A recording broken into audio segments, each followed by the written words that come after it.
The antiseptic sting clung to my wrists no matter how long I scrubbed, a stubborn perfume of the night shift at Ashridge Clinic. I let myself into the crooked little cottage at the edge of Briar Lane, careful not to trip over Theo's dinosaur sneakers. My son's nightlight, a cheap moon that flickered like a heartbeat, pulsed from his room. 6 years old, one hearing aid, a smile that could bully the sun out of the clouds. He was the entire reason I survived double shifts and ramen dinners. I hung my nurse badge on a nail and checked the kettle. Cold. Good. My hands were still shaking after the last patient, a private transfer registered under Mr. Vale, escorted in by men who smelled like the high forest after rain. 3 gouges tracked diagonally across his ribs, too clean for a wreck, too wild for a knife. I'd stitched him with steady fingers while his eyes, metallic gold, not human, don't be silly, Mira, watched without blinking. He'd thank me in a voice like gravel and thunder. He'd refused pain meds. He'd healed too fast. And when he left, he pressed the card into my palm with nothing but a crest on it, 2 wolves circling a crown, and said, "For discretion." For your hands? I should have thrown it straight in the bin. Instead, I tucked it beside Theo's school photo like a ridiculous talisman. Wind pushed around the cottage, bringing the pine sap cold. Somewhere past the treeline, an owl called once, twice, cut off mid-note. I told myself not to look at the back door. Then something scratched the wood, slow, careful, as if trying not to scare me. I grabbed the cast iron pan. When I eased the latch, the world became fur and moonlight. The wolf on my stoop was too large to be real, night black, breath smoking, a spray of blood dark on its flank. Its eyes were the color of late autumn leaves catching fire. The same eyes. Not possible, I whispered. It swayed.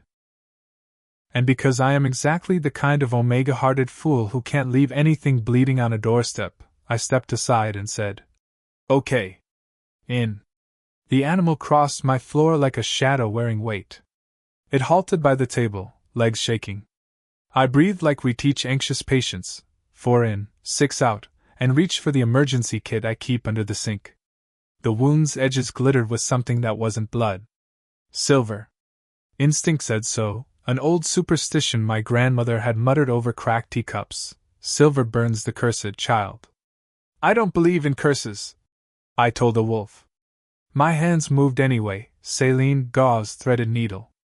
When the fur around the gash slicked warm under my glove, the air rippled. Not a trick of light. The cottage shifted, the clock stuttered, and bones rewrote themselves. A man was where the wolf had fallen, big and lean and bleeding, my stitches from the clinic holding but angry around the edges. He caught the table before he dropped. "Mira Hale," he said, like my name was a place he'd traveled to. I had nowhere else. "You're Mr. Vale," I managed. "And a shifter," he rasped. Then softer. "Kalen Draven. Alpha King of Northridge." Every part of me wanted to laugh or scream. I did neither. I did what the job taught me. "You're going to sit down before you fall down, Your Majesty," I said, pushing a towel into his palm. "And you're going to let me dig out this silver." He smoked a rough laugh and obeyed. The cottage listened with us, the kettle ticking, Theo's moon humming faintly. I sterilized the tweezers, met those impossible eyes, and spoke so my voice wouldn't shake. "On 3. He didn't flinch on 3. He didn't flinch when I pulled glittering pain out of him piece by ugly piece. He did close his eyes when I smoothed lidocaine along the edges like a blessing. "Why here?" I asked. "Because you didn't look away," he said. "Because your hands don't lie." Outside, a low chorus rose beneath the wind, too many throats to be strays. Wolves close. My porch light flickered, then steadied as if bracing. Kalen's head lifted. Gold ignited in his gaze.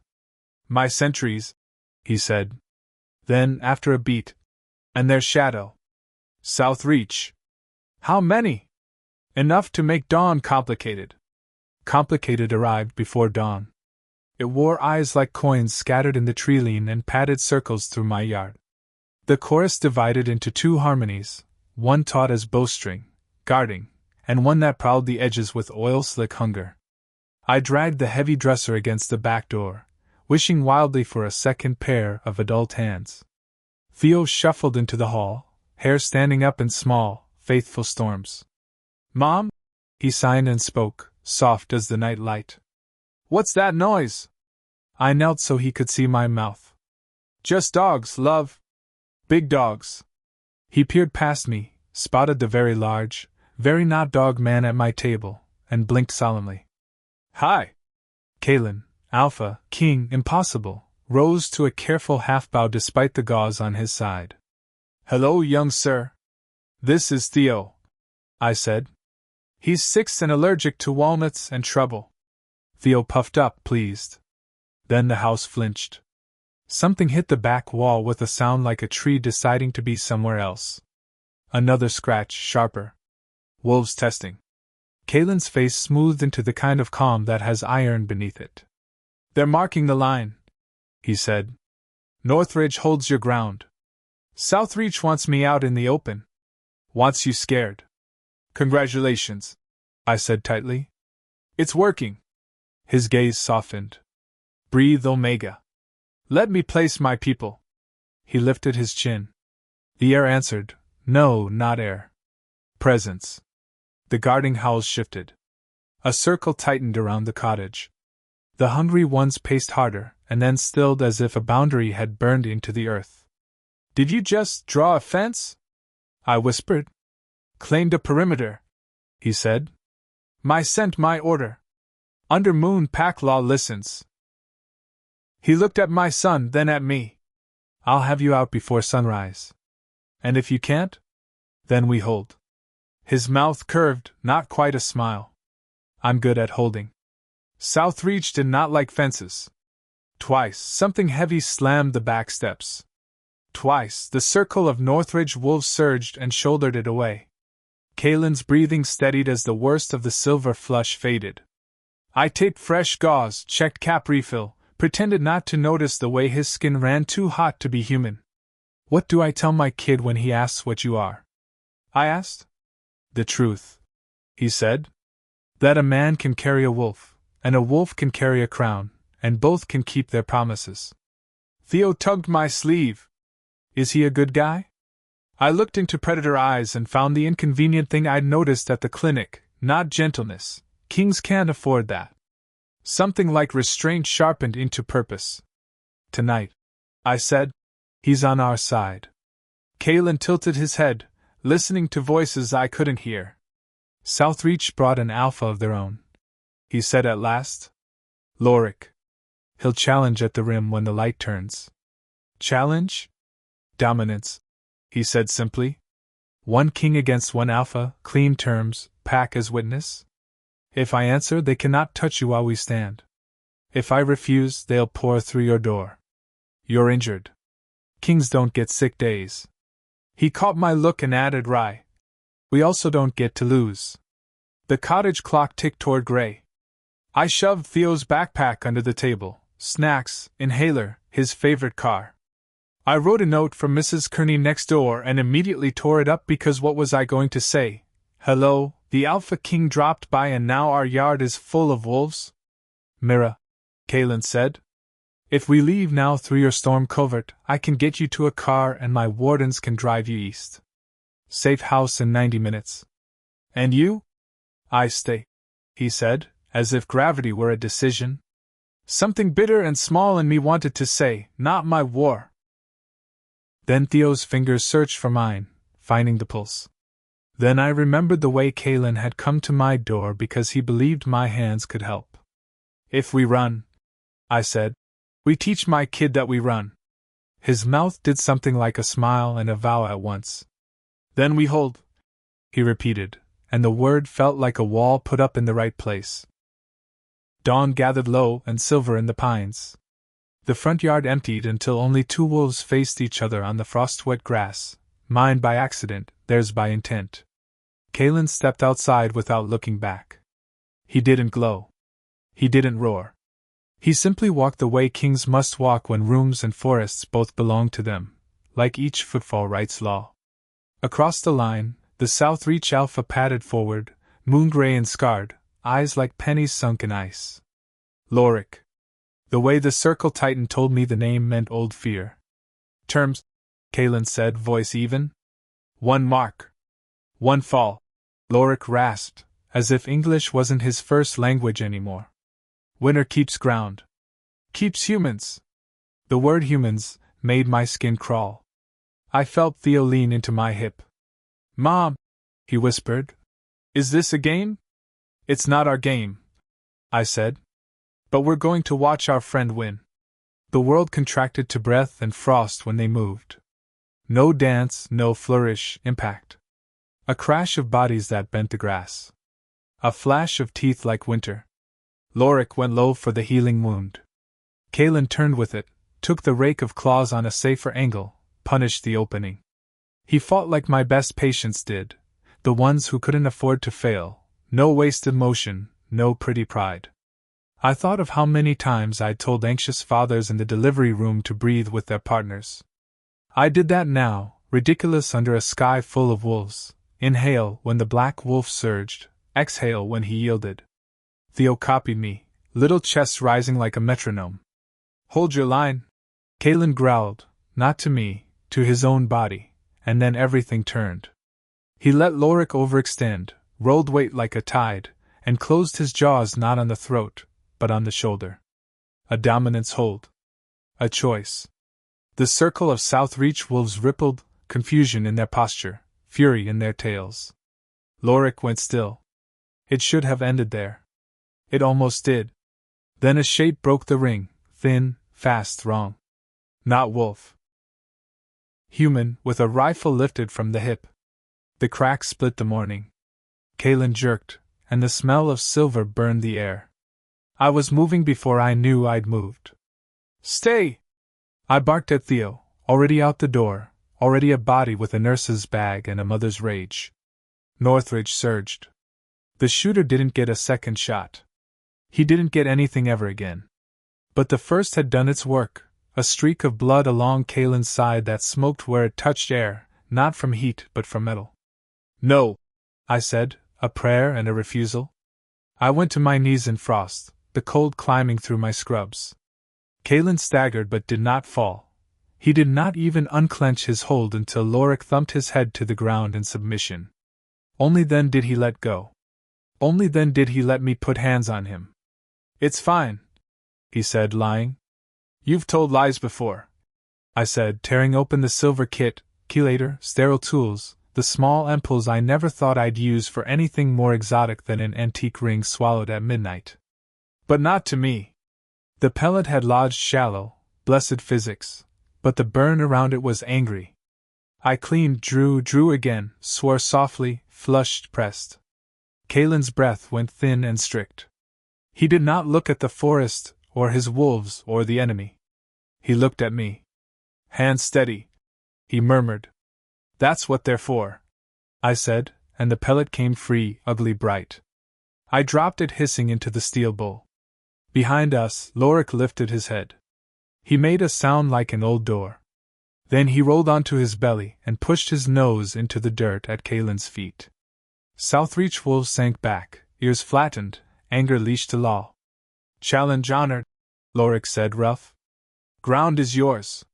Humans untouched. If I'd had breath to spare, I might have laughed, or cried, or both. Instead, I taped gauze and let the fact live where it landed. Our cottage, our line, our lives, held for another day because a king refused to kill when he could have. Theo barreled out then, disobeying cleanly, bravely, the way 6-year-olds do when the world is too big. He threw small arms around Kalen's uninjured leg. You win, he informed the Alpha King. So now breakfast. For one impossible second, the King of Wolves swayed, not from blood loss, but from something gentler and far more dangerous. He rested a hand on my son's hair. Yes, he said hoarsely. Now breakfast. The kitchen looked like a battlefield that had decided to retire early, flour on the counter from last weekend's pancakes, a heroic line of cereal boxes, my cast iron pan on the floor like a dropped shield. Northridge wardens filtered through the door, all quiet competence and winter breath, clearing glass and setting up perimeter inside as if my cottage had always been their second den. Someone started the kettle. Someone else produced eggs, bread, the kind of ham that tastes like a holiday. The ordinary rescue of breakfast eased the ringing in my nerves. Kalen let Marcus, a broad-shouldered beta with storm eyes, lean him against the bench. "You should lie down," I said. "And by should I mean will." His mouth tipped. "You issue orders like a physician, Omega. Like a nurse who knows when kings bleed." I steered him to the sofa and elevated his legs, fighting the urge to tuck a blanket around him. He was heat and muscle and steel, yet his pulse thudded quick under my fingers. Theo climbed onto the armchair with the solemnity of an owl and watched him eat toast as if it were a ceremony. "May I see the crown?" Theo asked suddenly. Kalen blinked. "The crown?" "The wolf crown." Theo pointed to the crest card beside the fruit bowl, 2 wolves circling a tiny diadem. "The crown is a vow, little warrior," Kalen said after a breath. "You can't wear it. You can only keep it." Theo considered this. "Okay. You can keep it. But we can help." Marcus's gaze cut to mine, faintly startled. Alphas do not take help easily. But Kalen only inclined his head, as if my 6-year-old had promoted himself to Prince Consort of Toast. "Then you may be my breakfast marshal," the kettle hissed. The room warmed. For a few breaths, the world behaved. Then Marcus's phone vibrated. The beta's face went closed as a gate.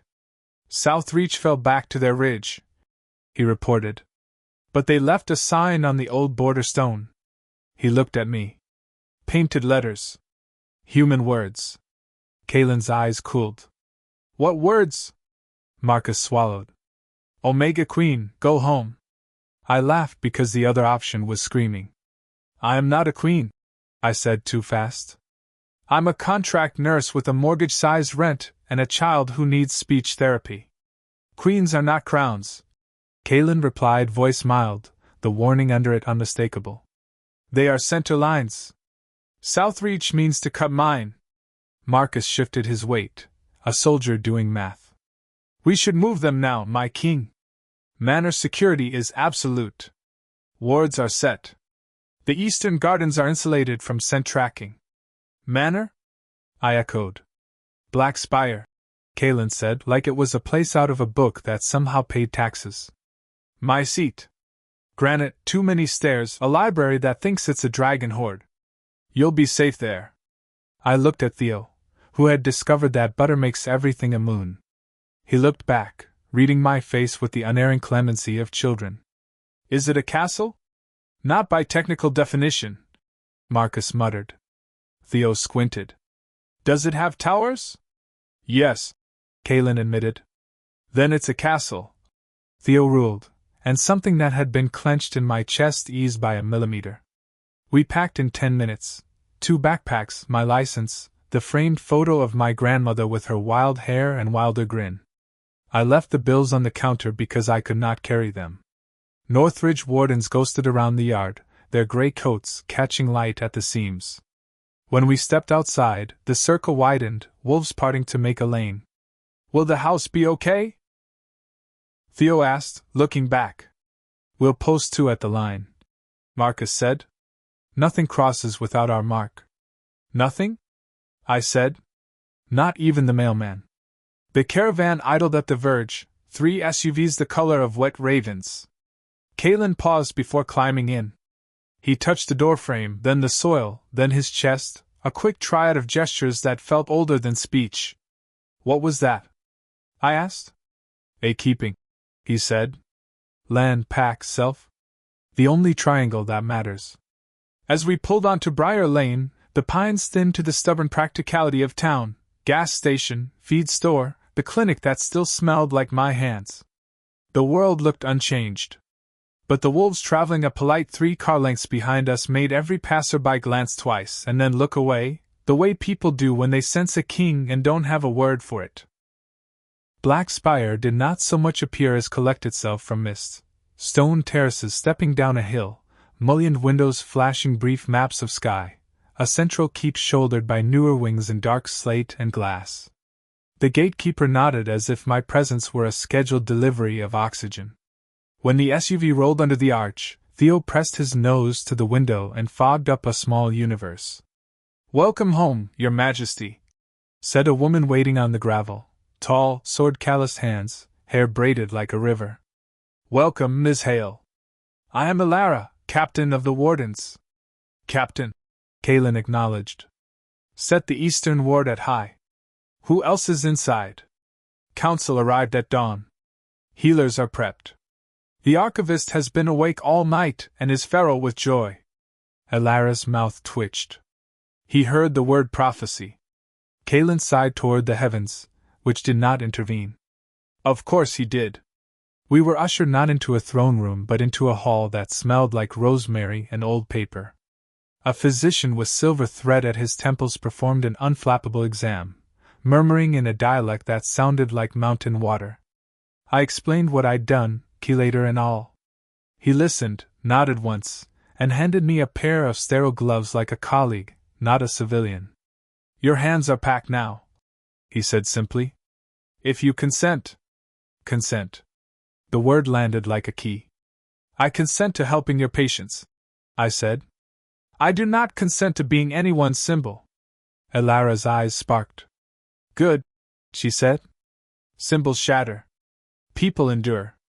Theo accepted a tour from a cheerful young warden who produced a wooden wolf from thin air and taught him the sign for guard, in Old Northridge, 2 fingers crossing the heart, palm out. Kalen watched them go with pride that surprised me. Not possessiveness, pack satisfaction, like seeing a cub choose where to sit at the fire. "Council in an hour," Ilara said. "They'll want answers." "They'll get them," Kalen replied, voice going iron. Then to me, "You are not required to attend. I stitched you in a kitchen," I said, too tired for manners. "I can manage a meeting."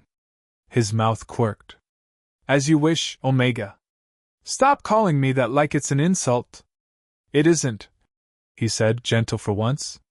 "It's a compass. In our tongue, Omega means the one who turns fear into staying." The council chamber was all stone and listening. 12 chairs in a rough circle, no dais, no raised voice granted by furniture. A woman with silver hair and spectacles sat with a ledger, pen tapping a patient rhythm. A scholar in a threadbare cardigan clutched a stack of vellum bound with red string. A broad man with a smith's hands rubbed his thumb across a coin. They rose when Kalen entered, not to bow, exactly, but to rebalance around him, as if gravity had returned to its rightful address. "Report," said the silver-haired woman. Kalen did, crisp and complete: Southreach's push, the midnight assassin, the challenge, the shot, the vow secured. He did not mention the way my hands had removed the pellet. I saw his mouth almost go there, then choose privacy. "Prophecy 3, breathed the scholar, already unspooling red string. "An alpha who spares. A wound that requires a healer of human hands. A bridge built. Archivist," the smith rumbled. "Not now." Silverhair turned to me. "Ms. Hale. You didn't run." "My kid was watching," I said. "He needs to see me hold the line." A silence fell that felt less like judgment than recalibration. Ilara's mouth eased. The smith grunted something that might have been respect. Even the archivist looked at me like a paragraph that had just rewritten a footnote. "We'll increase patrols along Ashridge," Silverhair decided. "We'll set the manor wards to high until the new moon. And we'll send a letter to Southreach's elders reminding them that human law still exists. Shots fired in town are shots noticed. Human law is a curtain," the smith said.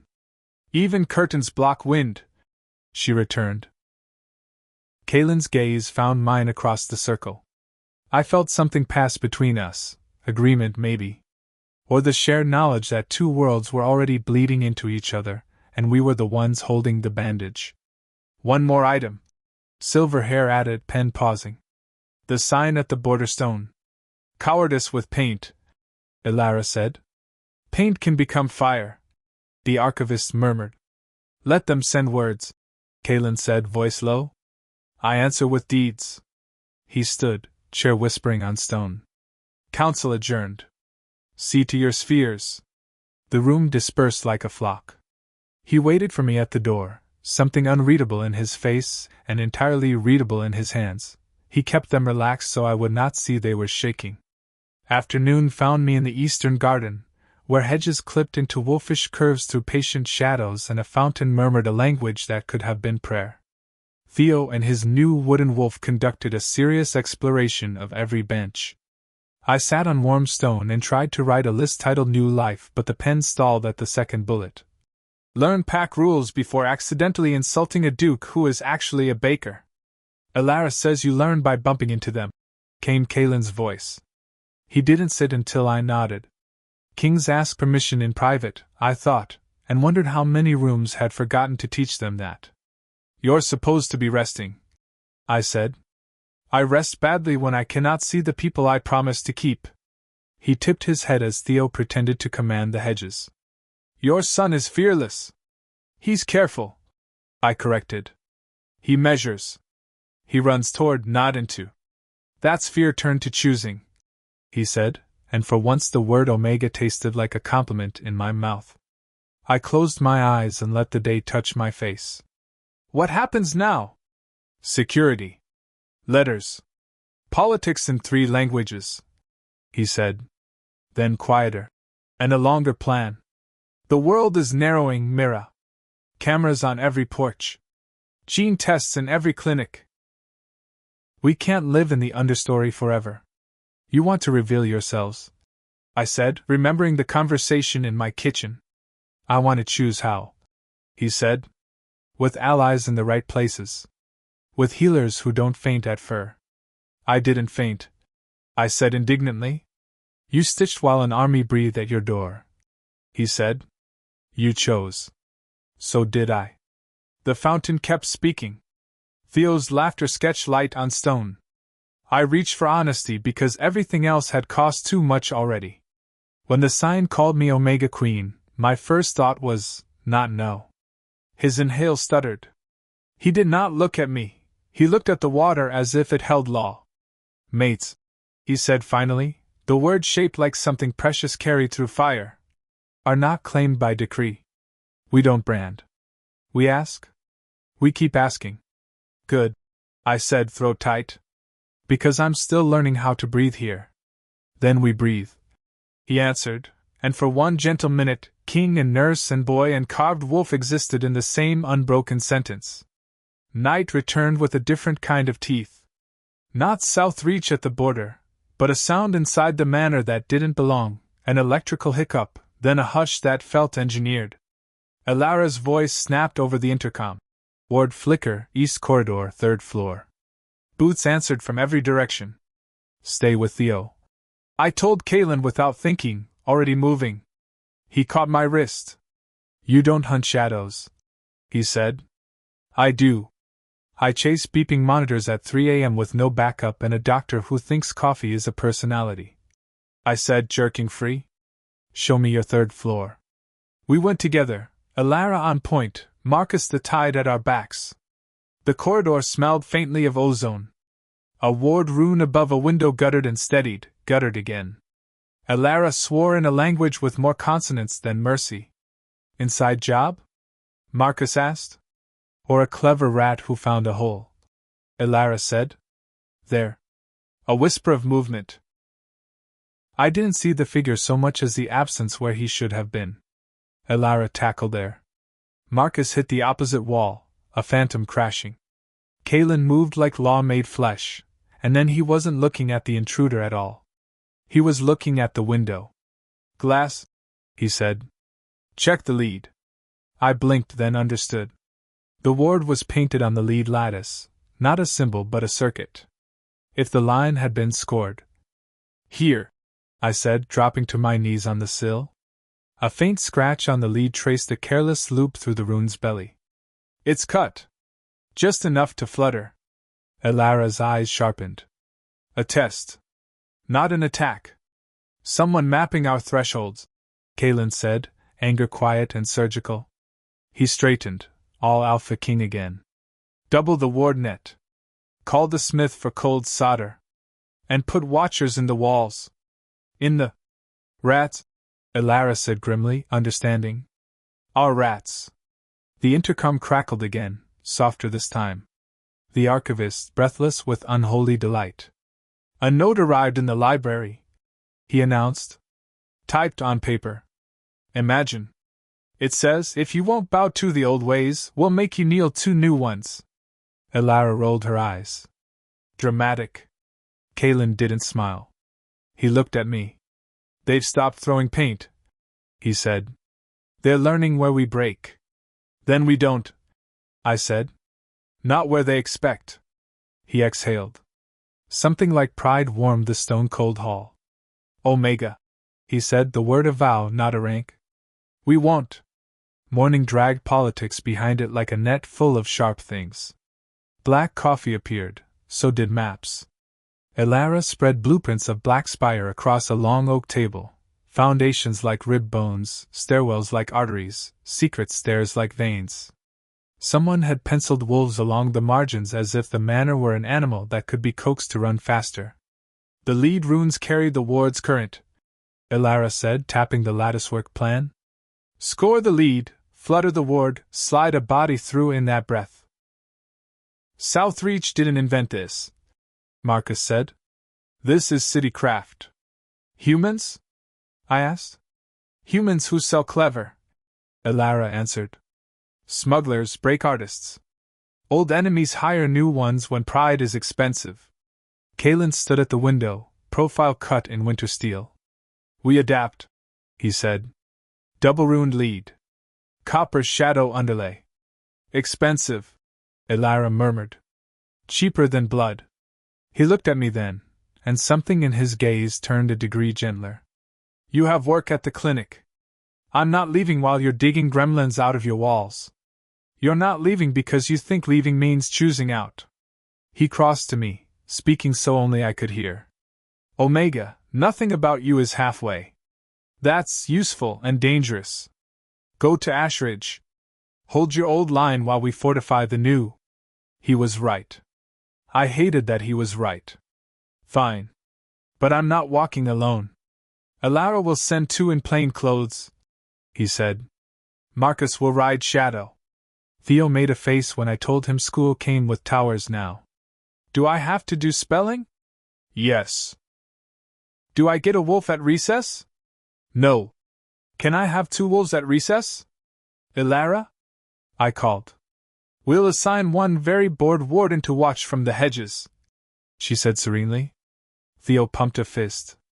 Somewhere, a hedge sighed. When I reached the clinic, the front doors might as well have been a portal. Disinfectant, coffee gone wrong, computer screens too bright. The receptionist blinked at my escort, then at me, then remembered her training and smiled like none of us smelled like pine and victory. I clocked in under a sky that had not noticed 100 wolves on my lawn. The world is very skilled at pretending.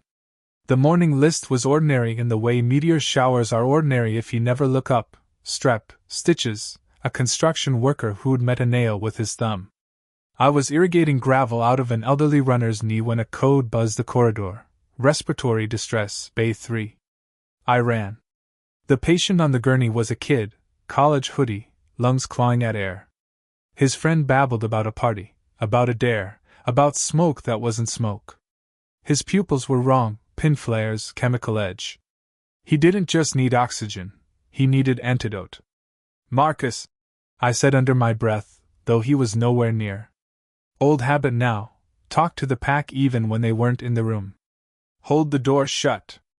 Out loud to the room. Atropine. Pralidoxime. Move. The attending blinked, then nodded. Ashridge is small enough to trust the nurse who always has a plan. We pushed the meds, bagged through the worst, rode the crisis down like a bad wave. When the boy finally dragged a steady breath, my own lungs remembered how. After, I scrubbed my hands and stared at the mirror.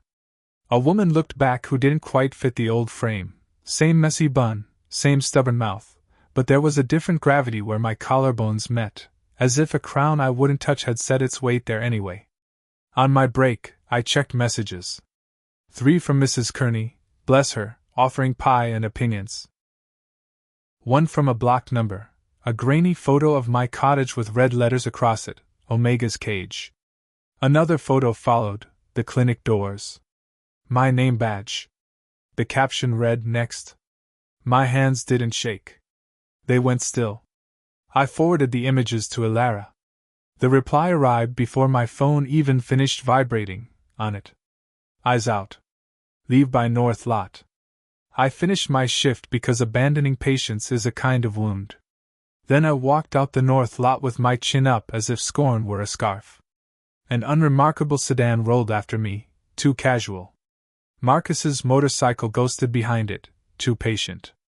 The sedan peeled off at the light like guilt, deciding it had other plans. Marcus didn't look at me when I passed him at the curb. He didn't have to. Pack is the art of saying nothing and meaning home. Black Spire met me with soup and a scolding. The soup was from the kitchen, the scolding from the archivist, who materialized like a disappointed book and thrust a sheaf of parchment under my nose. Prophecy 3 Variation B, he announced. Note the addendum, the bridge will be tested not by claw, but by cunning. The human's work will draw the first arrow. The Alpha's mercy will draw the second. I had soup on my mind, I said.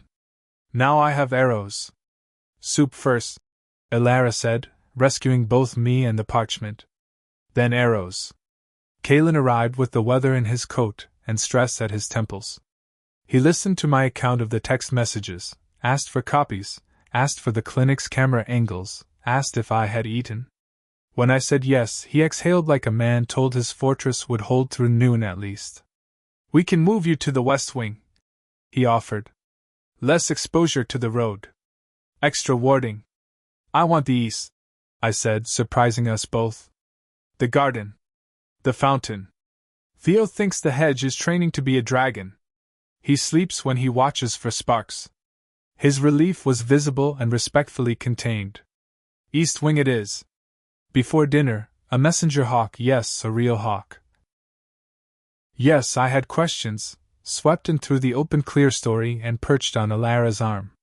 The leather tube at its leg held a note stamped with Southreach wax. Ilara arched one brow and handed it to Kalen. He broke the seal, read again, passed it to me. We accept terms of challenge. 7 years? But the world has more than forests, King. See you in the glass? The glass? I asked. Screens, Marcus said flatly. They mean cameras, Ilara added, disgusted. Leaks. Proofs without context. Make the humans afraid. They will try to drag us into daylight on their terms, Kalen said. We will not go blinking like beasts. His gaze cut to me. We'll build our own glass. You're going public, I said. He didn't deny it. Carefully. With allies. With your clinic. With law. You're asking me to pick a side in a war that hasn't announced itself to my neighbors. I'm asking you to keep doing what you do, he said. Hold the pulse while we open the wound and clean it. I had been angry for years at things I couldn't fix. Suddenly, here was rage with a direction and a team. Okay, I said. But we do it my way in medical spaces. Consent. Control. Clarity. His mouth softened. Your way is why I came to your door. The first leak hit at dawn 2 days later, footage of shadows moving like wolves across my yard, of a large dark shape folding into a man at my kitchen table. Not perfect, grainy, easy to call fake if you wanted to stay asleep. But millions don't want sleep, they want spectacle. Phones screamed. Comment sections did what comment sections were born to do. Half the world made memes before breakfast. The other half sharpened fear into questions. What is this? Where is this? Who owns us if kings walk? Black Spire did not scramble. It arranged. Kalen called a council. The smith brought black cloth and dignity. Ilara stacked schedules like shields. I stood in the library with the archivist while he drafted sentences designed to hold under weather. He wrote like a carpenter, cut true, measure twice, except that would swells and still make it square. We will not name the nurse, Ilara said, eyes on me. You'll have to, I said quietly. They already know the clinic. They'll find Ashridge. Better to say my name than let them say it wrong. Kalen's jaw worked. Control met reality and didn't like the taste. We shield you. You can shield me and still say my name out loud, I answered. That's what shields are for. He considered, then nodded once. With your consent. You have it. The statement went live at noon from a podium in a garden older than our republic. Kalen stood without a crown, without fur, in a charcoal suit that admitted no nonsense. He told the world that wolf shifters exist, have existed, will continue to exist, and do not wish to be anyone's nightmare or pet. He said his name, his title, his domain. He said mine, Mira Hale, nurse, mother, witness, ally. He did not call me queen. He called me what I am. We answered 3 questions live before the 4th turned into a speech about demons. Elara ended the conference with a hand signal that broke the feed like a twig. The internet immediately reassembled it with teeth. By evening, a line of cars formed at the gate with flowers and casseroles, and a line at the outer fence with signs. Some read, "Monsters go home." Others read, "If the king can heal, let him." Theo drew a picture of a wolf wearing a stethoscope and informed the kitchen staff that soup is diplomacy. That night, Southreach tried something newer than claws. The East Wing ward dipped, not from a scored line but from a pulse. The kind of surge you get when a generator hiccups or when someone very clever reaches into your electrical throat and squeezes. Lights blurred. Alarms trilled. Somewhere, a breaker threw itself on a sword. "Power cut!" Elara snapped. "Not ours," Marcus countered from the sub-basement. "Grid. Hospital?" I barked. "Backup engaged," he answered, already splitting his voice between me and a dozen wardens. "Ashridge holds. Black Spire's diesel's lit." I ran for the petty ward we'd built in 3 frantic days for pack families. Little beds, little monitors, the soft beat ballet of sleep. A baby with a heart murmur needed steady rhythm. I checked the generator transfer, restarted a monitor manually, sang 3 bars of a lullaby I didn't know I remembered. The lights steadied. The ward breathed. Then a scream knifed the corridor, not human. A warden, high and keening. Elara was there first, I was second, Kalen third and furious. A young scout lay on the stones, eyes rolling, hands clawing at his throat. No marks. No scent. "Poison?" I snapped. "No," Kalen said, scenting the air like a machine. "Frequencies." "What?" "They're pounding the ward net with a sound we can hear and you can't." His voice thinned. "We can hear it now, too." I put my hands on the kid's shoulders and spoke like I was training my own lungs to behave. "Focus here. Breathe here." He was drowning in a noise I couldn't track. I needed a dam. Earplugs would be too late, sedation too messy, silence impossible. Then I remembered Theo's hearing aid tech and the clinic's tinnitus study flyers I'd ignored because who has time? "Noise cancel," I said. "Active. Inverse wave." Elara stared. "Can we build that fast?" Marcus came on comms like an answer. "Smith says yes. Copper coils. He says he can marry them to the lead. Give him 15. Give him 10, Kalen said, eyes bright with pain and pride. We rode the screaming edge. I counted breaths for the scout. Elara counted doors. Kalen counted the heartbeats of every wolf in range because that's what kings count when numbers become lives. The smith arrived sweating metal and dragged cables like serpents. The first coil shuddered, whined, and then the air fell still, as if someone had taken a hand off the world's throat. The scout sagged, sobbing once, then breathing. "Glass and coil," Elara said hoarsely, patting the wall. "Old and new. We hold." "We do," Kalen said, voice raw. He looked at me, and the gratitude there wasn't royal. It was personal and dangerous and mine. Dawn found us half-drunk on relief and entirely sober on the bill. Southreach had shown they could reach through glass. Black Spire had shown we could braid lead and copper fast enough to make the world sing a different tune. The line held. Lines always cost. The council convened at breakfast, which meant pancakes with strategy. Silverhair, whose name, I learned, was Mira, listened to reports while butter softened. The archivist recorded damages while syrup pooled. The smith fell asleep face first on his forearms and woke with a grid on his cheek. We were, in other words, a kingdom. Phase 2, Mira said finally. We control our narrative. We guard our borders. We strengthen our alliances. Her gaze pinned me. Nurses talk to nurses. Mothers to mothers. Clinics to clinics, I said, catching it. We host trainings.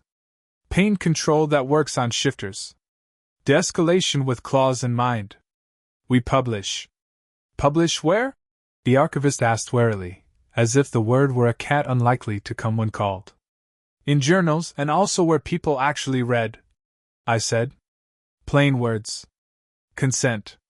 Boundaries. If we look like we're hiding, we've lost before we start. Kalen's mouth curved. Build it. Theo burst in with Alara on his heels, triumphant. Found a secret door, he declared, pointing at a section of paneling. Alara folded her arms, trying and failing to look stern. That is not a door, Mira said dryly. Theo pressed a knot in the wood. The panel slid back with the smugness of a magician. Behind it, a service stair, stone-worn to the shape of generations. Not a door, Mira repeated, expression unreadable. An architectural rumor. Alara crouched to Theo's level. You don't go in there without a grown-up, little wolf. I'm not a wolf, he said. You don't have to be, she replied. You already guard like one. After breakfast, Kalen walked me to the garden where the fountain kept a better beat than my nerves. The world smelled like frost and copper and the cinnamon the kitchen had forgotten to hide. Last night, he said, you stood in a storm you couldn't hear and still named the wind. Last night, I returned, you held your people with your teeth and your hands and your pride and didn't let any of them break. He reached, then thought better of it, then reached anyway and folded his fingers around mine. I will not ask for answers you haven't had time to write, he said. But I will keep asking the right questions. What are the right ones? Can you stay? He said simply. Not forever. Not a crown. Just today. Just this fight. Just this line. I thought of the cottage with wolves at the fence, of the clinic with boys who breathe again, of the east wing where my son had drawn a dragon hedge. I thought of the sign that said Omega Queen and how the first part fit like a bone in the right joint and the second like a shoe I hadn't grown into yet. Yes, I said. I can stay today. For a heartbeat, the king looked relieved and only human. Then today, he said, and squeezed my hand like a promise that understood the difference between a vow and a demand. The following morning began deceptively calm, sunlight spilling across stone floors, the smell of bread rising from the kitchen, wolves training in the distant fields. For a brief and beautiful hour, Black Spire felt like a world between wars, a fragile moment where peace dared to breathe. Theo and his new friend Aaron, a young warden barely 16, were busy crafting paper crowns for the Wolfguard tournament in the courtyard. Their laughter drifted up through the open windows, weaving itself through the tension that still lingered beneath every heartbeat in the manor. Kalen found me in the library, sleeves rolled, brow furrowed over stacks of reports. You're working before breakfast, he said, voice that blend of authority and amusement I was beginning to recognize. I've been working since dawn, I replied.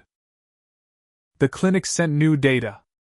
I'm trying to adjust dosages for your shifters who metabolize sedatives too quickly. His expression softened. You're building bridges out of science. I'm a nurse. That's what we do. One heartbeat at a time. He smiled faintly. Then maybe the prophecy wasn't about kingdoms or thrones. Maybe it was about this, someone who remembers the heart when the world forgets it. I looked up from the reports, unable to meet the warmth in his eyes for long. Don't make me a legend, Kalen. I'm just trying to make sure your wolves don't die on my watch. His reply was quiet, reverent. That's exactly what legends are made of. Before I could argue, Alara's voice cut through the intercom. sharp as thunder. Perimeter breach. Southern ridge. 3 heat signatures, fast and armed. The calm shattered like glass. Kalen's head snapped toward the window, his posture changing instantly. King, predator, protector. Stay with Theo, he said. But I was already moving. You'll need medical support. I'm coming. He gave me one of those looks that blended frustration with reluctant respect. Omega, you test the gods' patience. Then they can get in line, I said, grabbing the emergency kit. By the time we reached the southern ridge, the air was already thick with the scent of burned pine and ozone. 3 intruders lay pinned beneath a ring of Northridge wolves, their weapons scattered like broken promises. They weren't shifters. Their blood smelled too metallic, their movements too mechanical. One of them, barely conscious, wore a vest lined with small blinking lights. Bomb, Marcus said immediately. Remote detonation rig. Elara barked orders. Wardens spread, forming a containment circle. Kalen knelt beside the man, scanning the vest with predatory precision. Human tech, he muttered. But modified. Silver wiring. Let me see, I said, pushing closer. The man's eyes fluttered open, terrified, wild. Don't move, I told him. You'll trigger it. He coughed, blood flecking his lips. They said you're monsters. I met his gaze evenly. And what do you see now? He stared at me for a long moment before whispering. People. That was when the vest timer began to flash faster. Marcus! Kalen barked. I can't disable it remotely. Too much interference. Then move, I said. Back everyone up now. Kalen's eyes locked on mine. You go too. No, I said, hard hammering. I've disarmed worse than this. Maybe. His growl was low, dangerous. You're not expendable. Neither are they. I pressed a trembling hand to the vest's control node, my other hand steady as I cut the first wire. Red to black, black to ground. Right. Not this tech, Marcus warned, but I was already tracing the circuits. My instincts, my nurse's instincts, told me where the pulse flowed. I followed it, cut clean, and prayed to every deity that had ever listened to desperate people. Silence. Then a soft click. The lights died. I exhaled a shaky laugh. Well, I said, that's either good news or we have 10 seconds left. Kalen reached for me, pulled me backward just as Marcus yanked the vest clear. The device fizzled harmlessly in the dirt. You're insane, Marcus muttered. I smiled weakly. Occupational hazard. By dusk, the intruders were gone, detained, questioned, treated. They were mercenaries, not loyalists, paid to plant chaos and fear. But the silver wiring told a deeper story, one that worried Kalen more than he admitted aloud. In the great hall, the council gathered again, tension thick as the smoke curling from the hearth. Southreach doesn't have this kind of technology, Mira said. So who gave it to them? The humans, Elara said grimly. Or at least the ones who profit from war. Kalen's jaw tightened. We built our world in shadow because we thought light was cruel. Maybe we were right. He turned to me then. You saw their fear. What did it look like? Learn, I said softly. Not born. Someone taught them to be afraid of you. Someone wants that fear to grow. And they'll succeed. The archivist added, if they can turn truth into spectacle. The leak proved how fast humans devour their own curiosity. I stepped forward, pulse steady. Then we take back the story. Show them the healer, not the monster. The king who bleeds, not the beast who kills. Mira nodded slowly. A public demonstration? Controlled, I said. Educational. Medical. I'll host it at Ashridge Clinic with your healers beside me. Kalen's expression was unreadable for a long moment. Then he inclined his head. Make it happen. Theo's laughter echoed faintly from the corridor beyond, a fragile reminder of why we fought at all. For the next generation to grow up without fear of the dark, or of what might howl within it. The following week, the clinic became a fortress disguised as compassion. The demonstration was set for Friday, press invited, cameras vetted, volunteers from both human and shifter communities. I hadn't slept properly in days. Kaelin offered guards. I accepted without argument. On the morning of the event, I found Theo sitting cross-legged on the kitchen counter, holding his wooden wolf. You nervous, Mommy? A little. You'll be brave anyway, he said confidently. That's what Omegas do. I froze. Where did you hear that? Ilara.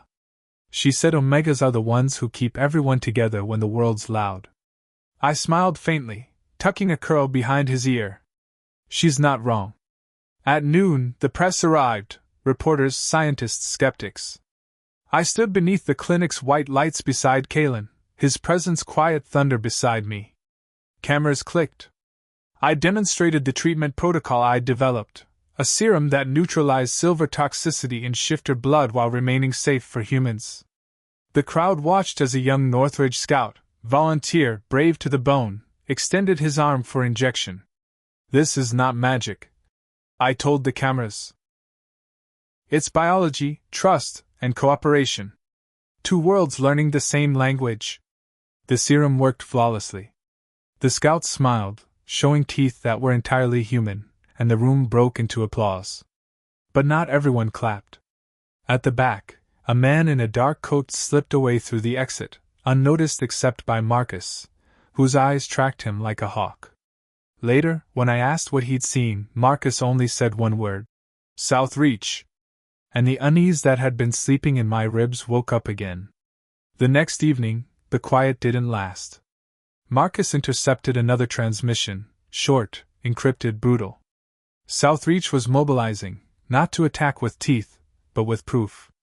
A video clip was circulating, the same footage from my kitchen, edited and overdubbed, twisted until the world saw a frightened woman and a monster king demanding blood. The internet devoured it within hours. By nightfall, protesters had gathered beyond Blackspire's gates. Flames licked the cold air. Signs bobbed like jagged thoughts: protect humanity. Stop the wolves. The chant carried across the hills, echoing against stone. Theo pressed close to me on the balcony, wide-eyed but silent. Are they bad people? He whispered. No, I said softly, watching their faces. They're scared. Someone made them scared. Kaelin stood beside me, gaze steady. Fear is a currency. Someone's paying well. Then we show them what fear doesn't buy, I said. That night, we streamed live again, no podium, no speechwriters. Just the truth. I stood before the cameras, Kaelin beside me, and said, I am Mira Hale. I am human. I live among wolves who heal faster, run further, and still need breakfast and forgiveness like anyone else. I've seen them bleed, laugh, and protect. They are not myths. They are my patients. My friends. My family. Kaelin added. The world does not end when we tell the truth. It begins. Somewhere beyond the firelight, the chant faltered. Some hands lowered their signs. The night didn't end in peace, but it didn't end in fire either. And sometimes that's enough. The next morning, I woke to sunlight and the smell of pancakes. Theo sat cross-legged at the kitchen table, proudly wearing one of his paper crowns. Aaron says the wolves are leaving the castle today, he said through a mouthful of syrup. Leaving? I asked. Kaelin appeared in the doorway, freshly dressed, exhaustion hidden too neatly. Southreach is quiet, for now. We'll return to our territories, regroup, rebuild. I nodded. And us? You're free to choose, he said simply. Stay, go, heal, rest. You owe us nothing. Theo looked between us. We can visit? Kaelin smiled faintly. The door will always know your knock. When he turned to leave, I followed him to the gate. The wolves of Northridge were already assembled, sunlight catching on fur like molten silver. Ilara saluted Theo with mock solemnity. Keep your dragons in line, little guardian. He grinned. Yes, ma'am. Kaelin paused beside me. You changed everything, he said quietly. For both our worlds. I shook my head. No. We just reminded everyone that both worlds were already one. He looked like he might say more, but instead, he bowed, an old, quiet gesture heavy with meaning. Then until the next dawn, Omega. And after, I replied. He smiled, turned, and the pack flowed down the road like a river returning home. Weeks passed. The protests faded. The world adjusted, as it always does when the extraordinary becomes ordinary. Shifters applied for healthcare IDs. The clinic expanded. Blackspire's gates stood open for the first time in centuries. One evening, as Theo dozed against my shoulder, I found the old business card Kalen had given me that first night, the crest of two wolves circling a crown. The ink had faded, but beneath it, in a hand I didn't recognize, someone had written, "The bridge still stands." I smiled. "It does," I whispered. Outside, the moon climbed slow and sure, casting silver across the garden. Somewhere far away, I imagined a wolf raising his head to the same light, listening for the heartbeat that once called him home.